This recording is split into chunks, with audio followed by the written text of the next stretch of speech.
Hey everybody, welcome to Ref Time, powered by RTS and produced by Coraggio Media. I'm Tanya. And I'm Crane.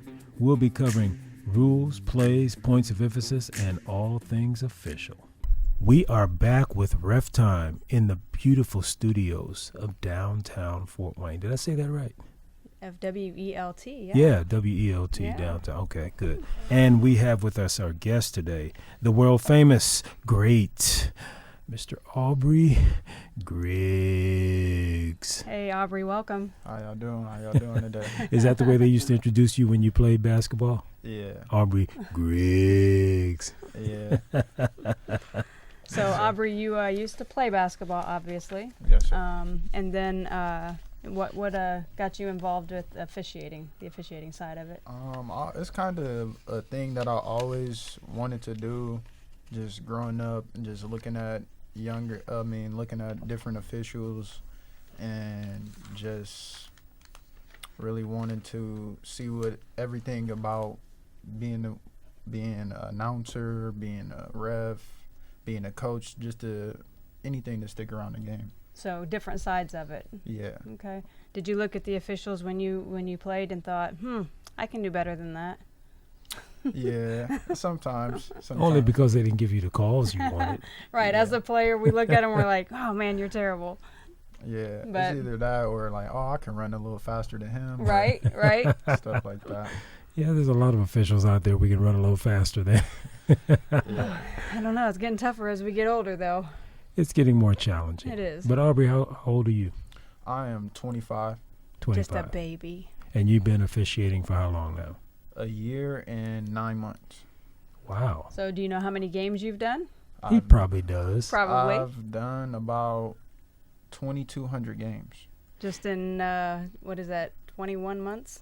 Wow. That's You know what's interesting is Dominique, and we're going to have him on too hopefully soon, but he's the first one that talked about the number of games he had done. We had never thought of it like that. Yeah, I couldn't tell you how many Yeah, games I've done. Yeah, me and him kind of got a little competition going on. Oh, okay. Like, oh, how many games did you do this week? Oh, I did 30. Dom would be like, oh, I did 40. I'd be like, where you find these games at? So are you guys writing? Now, I remember, I think we introduced it to your class. We introduced have the a journal. so you guys could write down like different things that happen, where you ref, who you ref with. It's hard to keep up with all that though, game after game. Yeah, it definitely is. So yeah, I definitely been writing it down a little bit.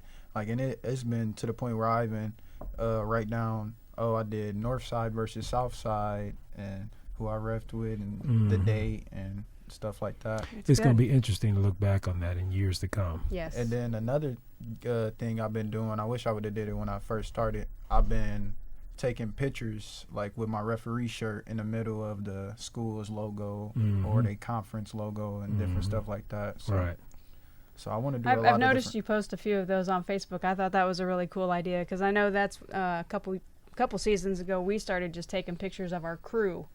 So when we're reffing at Northside or whatever, we'll take a picture of who we're working with and try to get the logo or the conference in the background as well. So Yeah. and that's just for record, just for fun. Yeah, and another thing we started doing was we started with the crews that we work with. We'd ask them to pray with us before a game. Now that doesn't always work. Doesn't always work. Depends on who you're talking to. But in the locker room, we just say a prayer. And we have a kind of a running joke because when we're working with different organizations that'll pray before the game, like Christian schools or the homeschooling organization, they always pray. And then afterward, I'll go up to the person that's spoken, prayed. I'll say, why did you guys never pray for the officials? And they'll look at me and go, oh, Crane, I'm so sorry. I'm like, nobody ever prays for the officials. We don't pray for our safety. What's up with that? Yeah. They do pray that we make good calls. I think they pray for that, They don't pray for our safety, though. Yeah. So you've been involved with officiating, you say, about a year, almost 2 years. Yeah. And what got you involved with officiating? You said what your interest was, but what made you take the leap into it? It was one of my teachers, Mr. Common Kwich, Brandon, and he told me to reach out to you, and he gave me your number, and then it just started like that. I got your information, and then I was out living by Northrop, and you told me to meet you at the Dunkin' Donuts right there on I remember that. on Coldwater. I remember that. And like I was just like, I don't know what I'm doing, but I'm going to. I mean, you up at Dunkin' Donuts at like 7, 8 in the morning, like every day. Yeah. And then But I remember when we sat there and we were talking, and you had said that you were ready to kind of turn your life around and start doing some positive things, or I shouldn't say positive things, but different things. And I was going, okay, well, yeah, you can do that, independent contractor. And you're like, oh, work for myself, though, yeah. Oh, and your eyes lit up when we talked about you working for yourself. You remember that? Yeah, definitely was way better than what I thought it would be. Good. And, a lot of people say that when they get into officiating. But it's funny because most people say, oh, I can never do what you guys do. Oh, I can never do that. Oh, no, I'd have to slap somebody. I don't want people to yell at me. No, I hear that, but I hear people saying if somebody yells at me, I'm going to choke somebody. I have to slap somebody. I'm going, no, not after you get trained. Yeah, and then, like, I try to talk to coaches and stuff like that, but it's even hard to have a conversation with the day of age we in with the social media. We might be having a conversation, but if we get to throwing our hands up like, what happened down there? What's this and that? It look like we sitting there arguing, but we might be having a good conversation. We just trying to talk about what's going on, but with the way this is and everybody with the cameras and recording, it might look like we having a bad conversation, but we just just signaling, left, right. Just pointing this out, pointing that out. Yeah. And then people take it as, oh, the coach and the ref are going at it. Yeah, you're right. And so most of the games you've done, because you said you did how many games now? 2,200. 2,200. Okay. Now Dom and I talked about that. The number of games you guys have done, the games you've done, where have they been done mainly? Have they been AAU, school ball, college, what?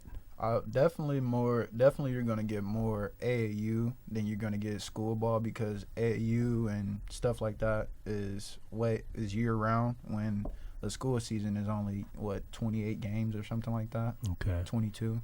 So you get a lot out of the AAU, where you're doing anywhere from a couple games to 12 games in a day. Yeah.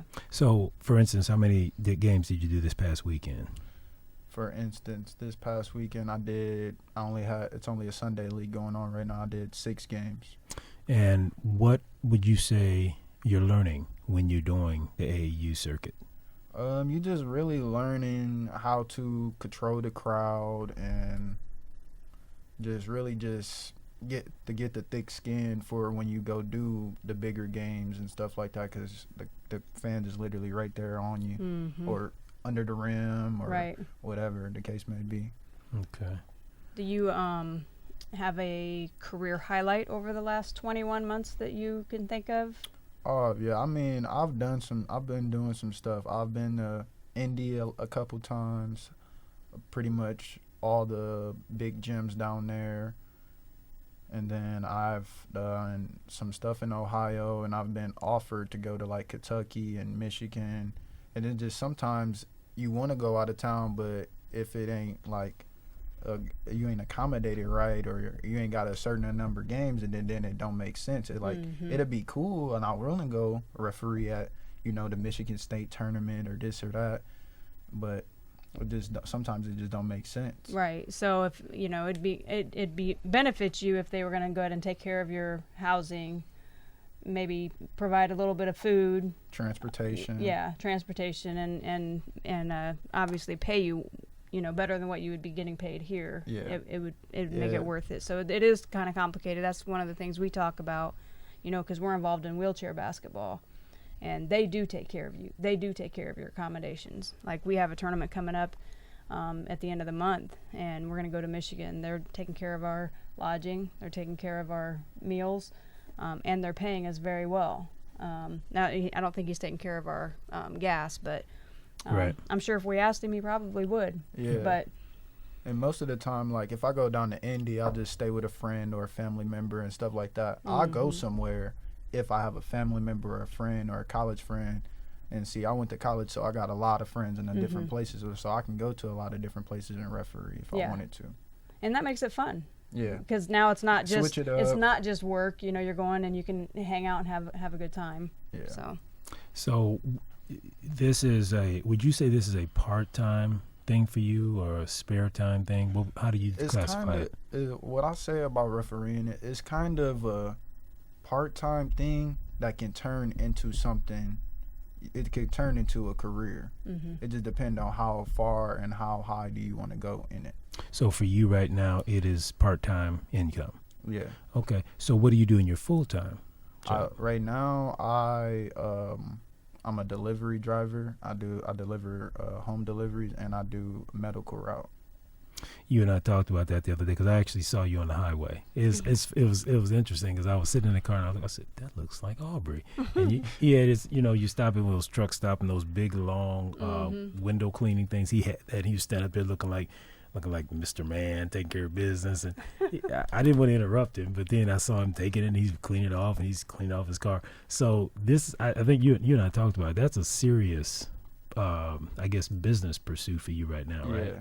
Yeah, okay. That's definitely something I'm trying to do to get ahead. Like I wasn't even into trying to find that type of business, and then I end up getting into it, just riding down the street, seeing a van. I was like, all right, I'm about to buy that van, and then I bought the van with no plan. And just wait, you got to back up now. How did you come across this idea? You weren't just riding down the street, saw a van, and said, I'm gonna buy a van. It's what it sounded like.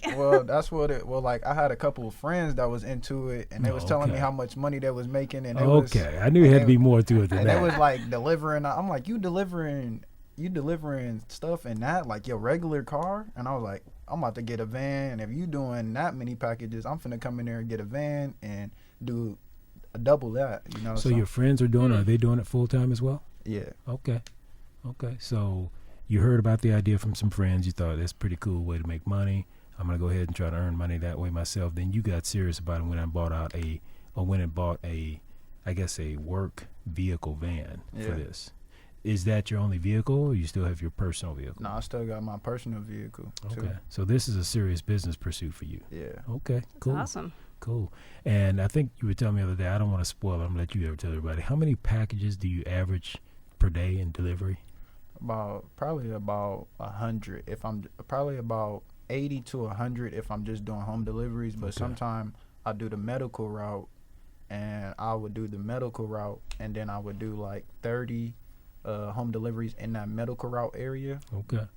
And then sometimes I even get done fast enough to the point where I can come back to Fort Wayne and do another 40 or 50 here and make, X amount of dollars a day. Okay, you see that smile on his face? Awesome. He's like, I'm earning that money. Yeah. I love it. I remember when we first talking at Dunkin' Donuts, we were talking about you possibly getting into your own business, and here you are. Yeah, I'm excited for you. 2 businesses. Yeah. In business for yourself, home deliveries and medical deliveries and officiating. Yeah.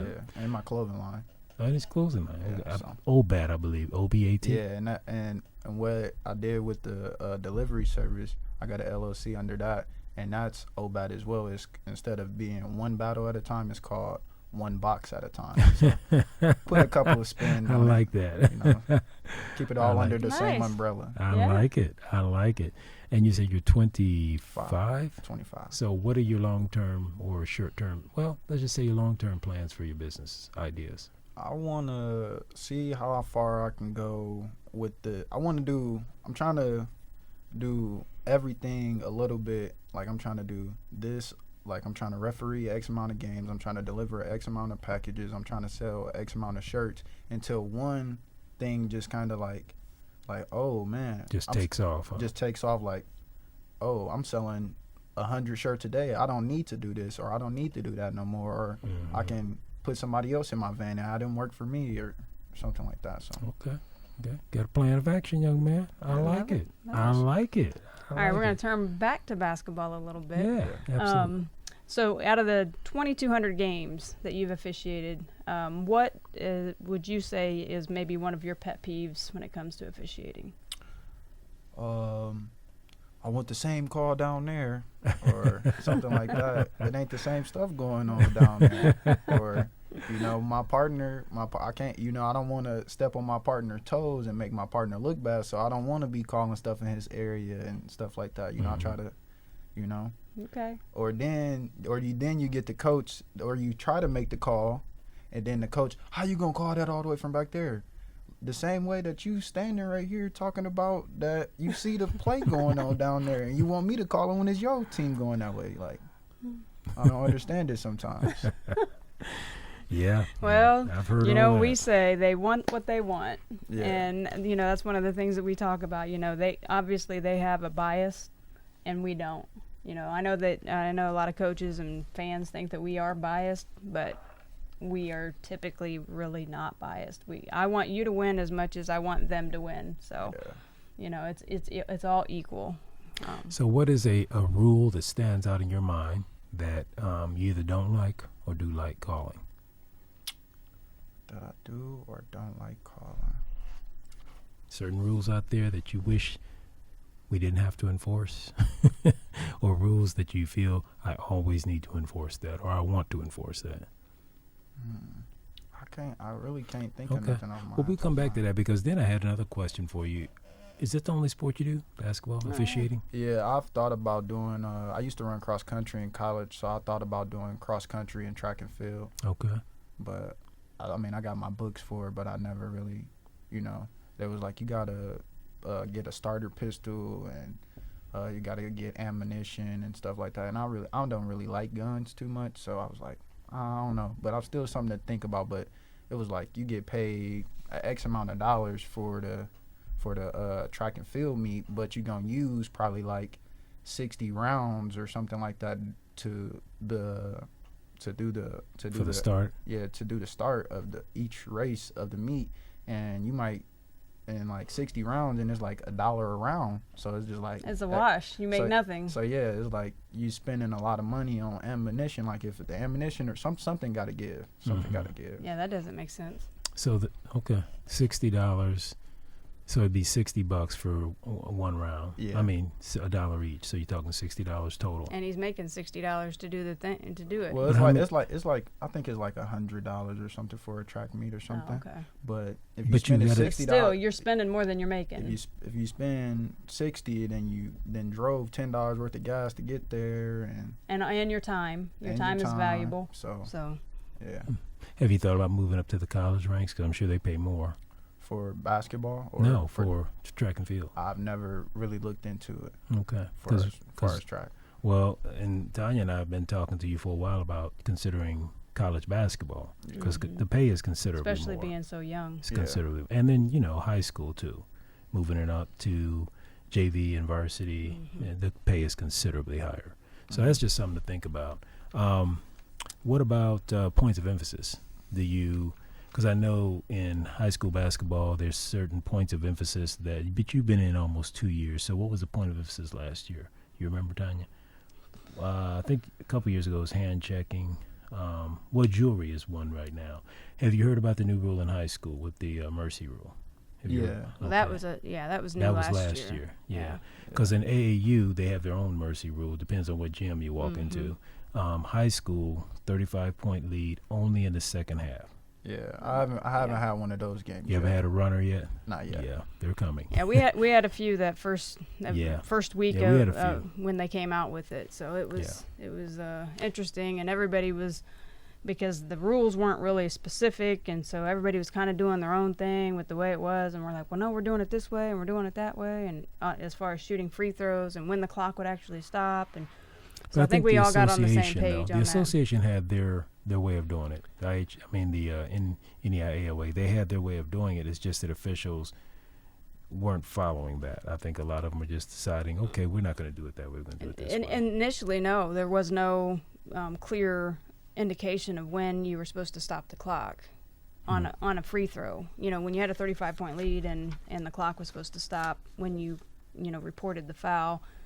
Some were saying, well, it's as soon as we call the foul that, the scorekeepers would shut the clock off because they knew we were going to be shooting, but it's supposed to be after we report it. And so, and then the other ones were like, well, not till I give them the ball. Not till I give the free throw shooter the ball. So it was all kind of... There was some differences in understanding. So what about... let's go a little bit about need of officials then. What do you've been officiating for almost 2 years. What kind of need have you seen out there for officials when you walk into different gyms? And I know you've been working with some people who've had you officiating games alone. Yeah. How do you feel about that? refereeing alone. Mm-hmm. It doesn't really mind it. I feel like it's just like an extra workout, extra little bit more running, and I feel like it's a challenge, and just to be able to challenge yourself to get to the right spots so that you can see what's going on. Okay. Well, you're better than me because I'm not working by myself. Tanya says she will not do it, and I'll do it depending on the level.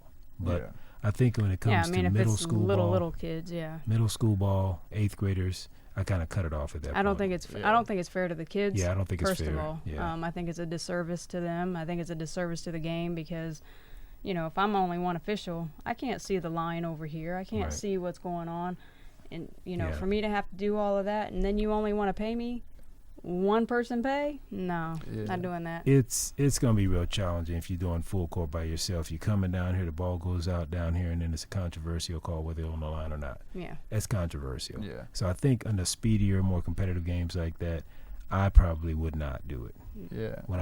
In most of the gyms I do, if I did a game by myself, it's pretty much like I know the gym pretty much, and I know the lines and stuff like that, like St. Francis, for instance, and stuff like that. So you got to and you're a little faster than I am, so you can afford to run around a little bit more. Yeah, I used to run cross country. I used to run 40, 50, 60 miles a week. So All right, well, let's talk about, I know that when you got involved with officiating, you had spoken with Crane and you got involved with referee training school.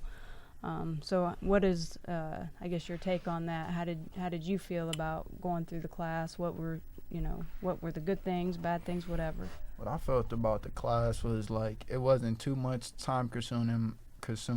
I didn't have to adjust my life, or I kind of adjusted my work schedule and was kind of telling my boss like, hey, I can't, work Monday night or Thursday night. I forget what night it was that session. But I was like, I can't work this time. I got to go referee school. I'm trying to better myself in life in different aspects. You can't. So that was I liked it that. And then you guys, y'all stay in contact with us, with y'all students, and sometimes I even be refereeing, and then I just look up in the crowd, thinking it's another fan, and it's Crane, and then next thing you know, I'll go to the bathroom at halftime or something, and Crane will be like, it was 12 minutes and 52 seconds left to go in the first half. Why did you make that call? He fouled him. What do you mean he fouled him? I'm like, he fouled him. I didn't do that. No, I didn't. You did it a couple times. So, because fouls are kind of. Well, it wasn't I'm just making an example. Okay, right. So it was why did you call that travel or whatever? And then I was like, because he traveled. Well, he got bumped first, Mr. Griggs. I'm just like, all right. Well, one of the things I always try to tell you guys is you just, always go out there and do your best, because you never know who's going to be in the crowd watching you. Yeah, if you never know. Yeah, if you have aspirations of moving up, even, just moving up to the varsity level, you don't know. You got varsity coaches sitting right there. Yeah. And if they're watching you and you're out there and you're walking up and down the court, you got your arms crossed, you're not even crossing half court, they're looking at that. They're watching you, and they're going to be like, nope, don't want that one. Yeah, you definitely never know who's going. The way that everything is moving around nowadays, you never know whose role going to be what, who's going to be doing anything. I'm seeing coaches jump from he'd be coaching a 3rd grade AAU team, and then next thing you know, he's the head varsity coach at Smith Academy or whatever. Yeah, wherever. So you never know. Yeah, and especially as much as you're doing AAU, you just don't know if you have a college coach out there, what level of college they are, and what role they play. You just don't know, who you're impressing or who you are saying. Or who some of these kids' parents are. Somebody, I remember one time I was refereeing a team from Ohio, and it was the Bowling Green head coach son playing. So. Yeah, you never know who's watching for sure. Have you thought about trying to ref in other states? I actually want to move. Oh, really? I want to move out of Indiana, but it's kind of hard because there's so much basketball that rolled through here. It's where would I really go that would match the same type of drive that Fort Wayne and Indiana has for basketball? Where would you want to move to? It just would depend. Probably Arizona or California, Florida. That's a move. That'd be a big move. Yeah. Okay. Right. Well, appreciate you coming on, sir. It's good to learn a little bit more about you that we didn't know. Yes, thank you so much. Yeah. We appreciate your time. All right. Well, we're going to go ahead and sign off now. And thanks again to Mr. Aubrey Griggs for coming on Ref Time with us today. Keep in mind that if you want to look into officiating for yourself, you can do that through reftrainingschool.com, as well as Hoosier. Well, that's not really where you can get officiating skills, but well, you can after you come through the class, Yeah. because we'll put you out on the court for That's Hoosier true. 3-on-3. That's true. And our next Hoosier 3-on-3 event should be coming up for the holidays. We have plans to set that on fire for you. So with that, we're going to sign off and say thanks again for joining us for another segment of Ref Time. Take care, everybody. Thanks for having me. Thank you. Thanks again for listening to Ref Time, powered by reftrainingschool.com and Hoosier3on3.com. Produced by Coraggio Media, Ref Time is recorded in WELT Studios in beautiful downtown Fort Wayne, Indiana. to join RTS, visit reftrainingschool.com. Please like, subscribe, and share with your friends. Until next time.